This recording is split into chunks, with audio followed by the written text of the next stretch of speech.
kelak di hari kiamat, setelah semua ahli surga sudah mendapatkan bagiannya masing-masing.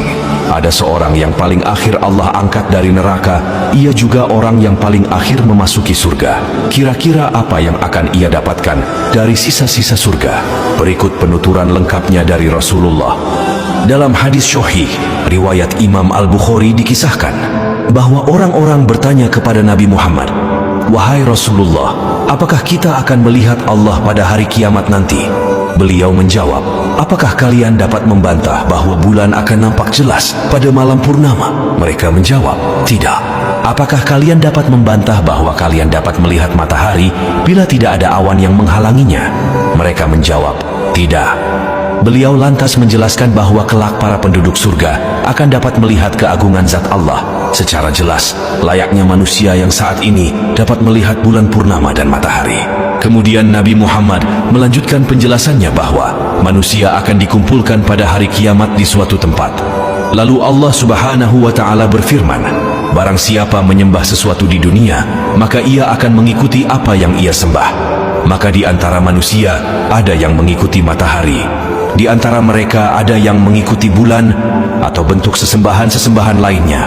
Kemudian tinggallah umat Nabi Muhammad yang diantaranya ada kaum mukminin dan ada pula kaum munafikin. Mereka berkata, 'Inilah tempat kedudukan kami hingga datang Tuhan kami. Apabila Tuhan kami telah datang, pasti kami mengenalnya.' Maka Allah berfirman, 'Akulah Tuhan kalian.' Allah kemudian memanggil mereka, lalu dibentangkanlah jembatan di atas neraka Jahanam. Rasulullah menyampaikan bahwa beliau adalah orang yang pertama berhasil melewatinya di antara para rasul bersama umatnya. Pada hari itu, tidak ada seorang pun yang dapat berbicara kecuali para rasul, dan ucapan para rasul adalah, 'Ya Allah, selamatkanlah. Ya Allah, selamatkanlah.' Sedangkan jembatan tersebut sangat mengerikan. Di dalam neraka Jahanam ada besi yang ujungnya bengkok seperti duri sardan. Sardan adalah tumbuhan yang berduri tajam. Hanya saja ukuran duri tersebut sangat-sangat besar. Tidak ada yang mengetahui ukuran besarnya duri tersebut kecuali Allah. Duri tersebut akan menusuk manusia ketika melewati jembatan yang membentang di atas Jahanam. Duri itu menusuk berdasarkan amal-amal mereka.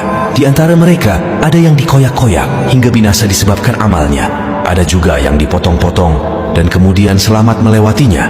Dari situlah babak awal kehidupan abadi manusia dimulai. Bagi mereka yang selamat melewati jembatan, mereka akan memasuki kenikmatan abadi, yaitu surga. Begitu pula sebaliknya bagi mereka yang tidak mampu melewati jembatan tersebut, maka neraka tempat kembalinya. Hingga apabila Allah berkehendak memberikan rahmat dan sayangnya bagi siapa saja yang dikehendakinya dari penghuni neraka, maka Allah akan memerintahkan malaikat untuk mengeluarkan siapa saja yang pernah menyembah Allah sewaktu di dunia. Mereka dikenal berdasarkan tanda bekas sujud ketika sholat di dunia. Dan Allah telah mengharamkan kepada neraka untuk membakar anggota tubuh yang pernah dijadikan sujud kepada Allah sewaktu di dunia. Lalu keluarlah mereka dari neraka, maka mereka keluar dalam keadaan sudah hangus terbakar. Lalu mereka disiram dengan air kehidupan. Kemudian jadilah mereka tumbuh seperti tumbuhnya benih di tepian aliran sungai.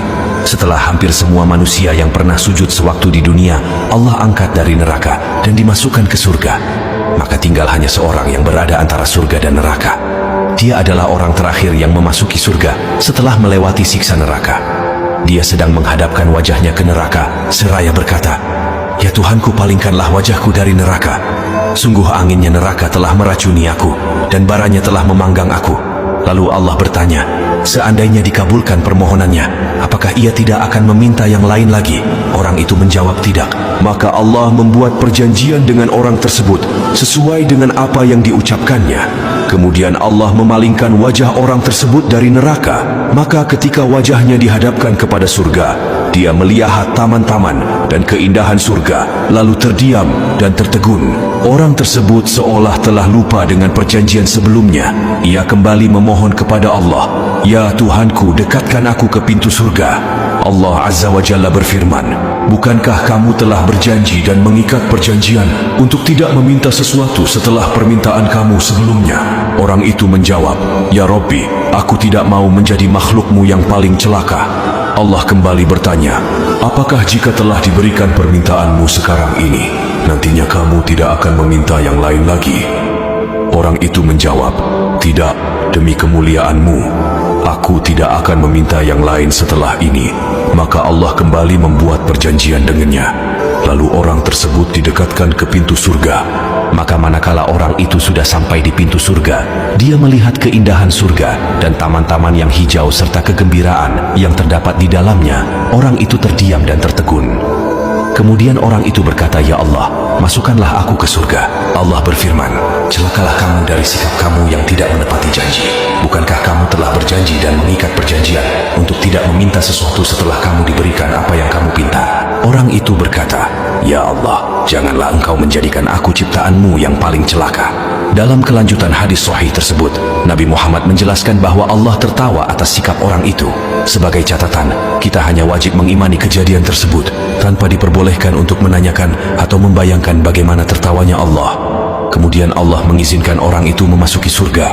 Setelah itu Allah berfirman, "Bayangkanlah." Lalu orang itu membayangkan tentang kenikmatan surga yang akan ia peroleh.